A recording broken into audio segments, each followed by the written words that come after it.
bienvenue sur la chaîne Happy Mining.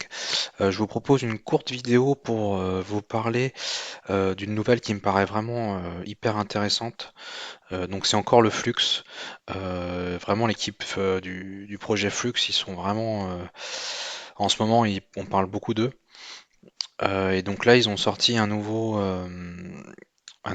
article, c'est pas un white paper, mais voilà, ils annoncent qu'ils vont essayer de tendre, de passer d'un système de minage de Proof of Work vers un système de minage appelé Proof of Useful Work. Donc c'est le useful qui fait toute la différence.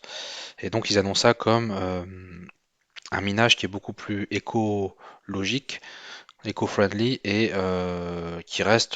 qui garde la puissance de calcul du proof of work pour sécuriser les transactions. Donc l'article, donc je suis tombé sur cet article-là hein, qui date un petit peu maintenant, hein, du mois d'août, mais je pense qu'on n'en a pas trop entendu parler. Voilà, donc vous connaissez déjà le système de proof of work, la preuve de travail, il y a le proof of stake, et là maintenant, voilà, c'est un autre concept dérivé du proof of work. Alors, en fait, l'équipe Flux, ils sont partis d'un constat, c'est que le proof of work, ça quand même, ça consomme beaucoup d'énergie et en ce moment, on en parle beaucoup de l'écologie, du réchauffement climatique. Il y a beaucoup de débats sur le proof of work. Est-ce que c'est vraiment pas du tout écolo? Il y a des choses mitigées là-dessus parce que même d'autres industries ou les systèmes bancaires, du dollar, tout ça, c'est consommateur d'énergie. Même les voitures Tesla, les batteries électriques, il y a quand même une empreinte carbone. Voilà, donc tout ça fait que voilà, le minage sur Bitcoin ou les autres cryptos, c'est pas forcément, enfin voilà, c'est pas forcément les plus gros pollueurs de la Terre.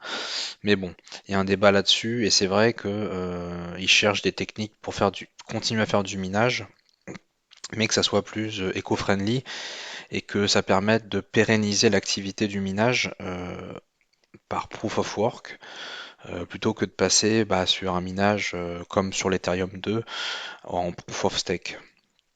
Donc, partie de ces constats-là, ils se disent que c'est quand même dommage, c'est vrai, d'utiliser la puissance de calcul des cartes graphiques ou d'ASIC pour rien en fait. D'où le concept de useful.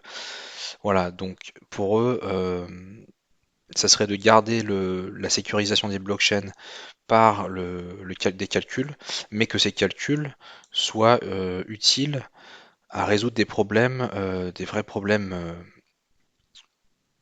pour des solutions du monde réel. Voilà. Donc c'est ce qu'ils disent par le proof of useful work is a concept where the GPU miner can secure a blockchain by solving a real world problem rather than random one. Donc ils disent bien, la seule différence avec le proof of work, c'est que ça permet, les calculs servent à quelque chose. Donc là, à résoudre des problèmes du monde réel et pas juste des calculs pour faire des calculs. Voilà, c'est ça le concept du proof of useful work.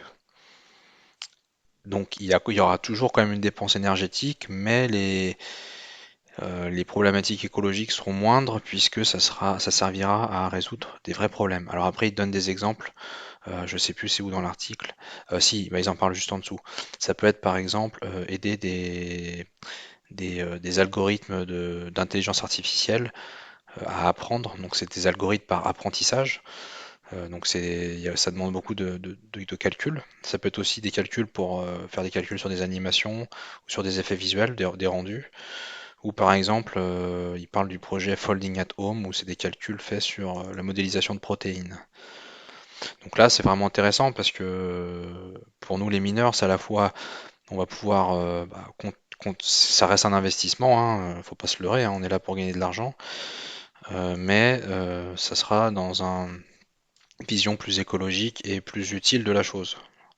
Et peut-être que on nous laissera un petit peu plus tranquille parce qu'il y a certains pays où ils ont interdit le minage par proof of work. Voilà, donc ça, je pense, c'est une solution qui peut peut-être nous aider à pérenniser le minage à plus long terme. Voilà, donc je vous invite à lire l'article. Mais voilà, ça c'était l'essentiel, hein. Je vais pas faire une vidéo plus longue. Et donc le co-créateur de Flux, hein, je vais essayer de traduire ça. Bon, il a fait un jeu de mots, il a fait ce qui est whatever is wrong with proof of work, we will flux it, on va le dire, we will fix it. Donc quoi qui peut être mauvais dans le minage par proof of work, on va le fixer, on va le fluxer. Voilà, bon, c'est le jeu de mots. Et voilà, donc ils vont se concentrer pour faire évoluer leur blockchain vers ce proof of useful work. Et donc ils veulent être le précurseur, le Flux, hein, pour continuer à être à la pointe là-dessus. Voilà, donc déjà que le Flux c'était un projet vraiment intéressant, et donc là, bah, je savais pas qu'ils allaient s'orienter là-dessus. Voilà, donc j'espère que cette courte vidéo bah, vous a intéressé, et moi en tout cas, d'avoir découvert ça, ça m'a vraiment intéressé, et je me dis que c'est bien d'aller vers ces solutions-là pour le futur du minage et des crypto-monnaies. Voilà, à bientôt sur la chaîne Happy Mining. Bon minage à tous.